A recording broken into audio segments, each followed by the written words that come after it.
سوہنی دھرتی دلکش دنیا ہو سوہ بھریو سینگار وہوا سبحان اللہ جوڑے چھڑیا جن سار وہوا سبحان اللہ جوڑے چھڑیا جن سار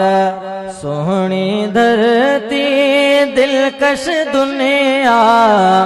سوہنی دھرتی دلکش دنیا ہو سوہ بھریو سینگار وہوا سبحان اللہ جوڑ چھڑیا جن سار وہوا سبحان اللہ جوڑ چھڑیا جن سار رنگ دنیا جا عجیب لگن تھا منظر من کے موہ وجن تھا رنگ دنیا جا عجیب لگن تھا منظر من کے موہ وجن تھا ڈیہ جو گزرن رات جو موٹن ڈیہ جو گزرن رات جو موٹن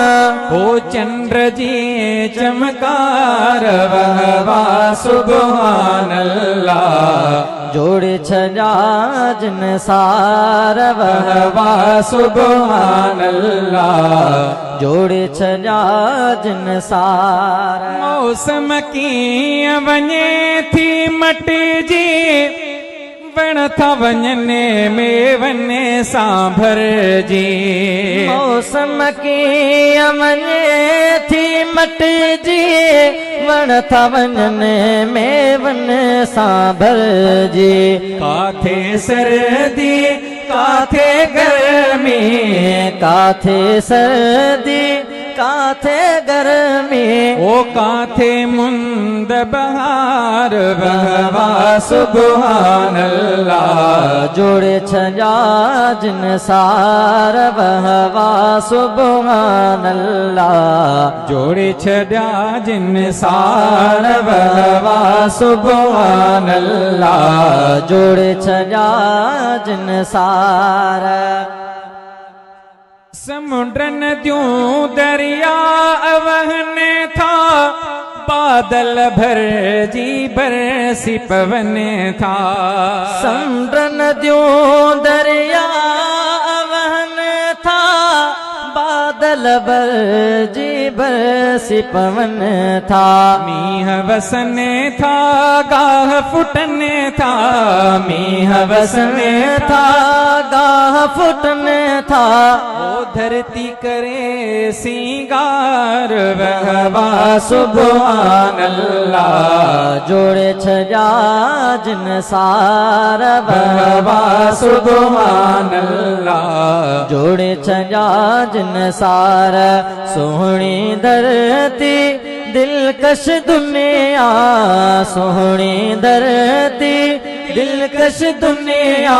ہو سوہ بھریو سینگار وہوا سبحان اللہ جوڑے چھڑیا جن سار وہوا سبحان اللہ جوڑے چھڑیا جن سار خلق سجی کے تو کھارائے بکھ تن کا مخلوق سمائے خلق سجی کے تو کھارائے بکھ تن کا مخلوق سمائے ماگن تائیں رزق رسائے ماگن تائیں رزق رسائے او پرور پالنہار وہوا سبحان اللہ جوڑے چھڑیا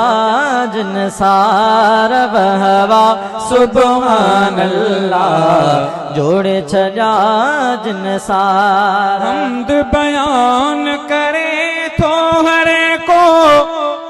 سائیں کے سارا ہے سب کو حمد بیان کرے تو ہر کو سائیں کے سارا ہے سب کو ماں بے غلام مرتضی گایا ماں بے غلام مرتضی گایا او حمد بھرا اشعار وہوا سبحان اللہ جوڑے چھجا جن سار وہوا سبحان اللہ جوڑی چھڑیا جن سار وہوا سبحان اللہ جوڑے چھجا جن سارا سونی دھرتی دلکش دنیا سونی دھرتی دلکش دنیا او سوہ بھرو سنگار وہوا سبحان اللہ جوڑے چھجا جن سار وہوا سبحان اللہ جوڑے چھجا جن سار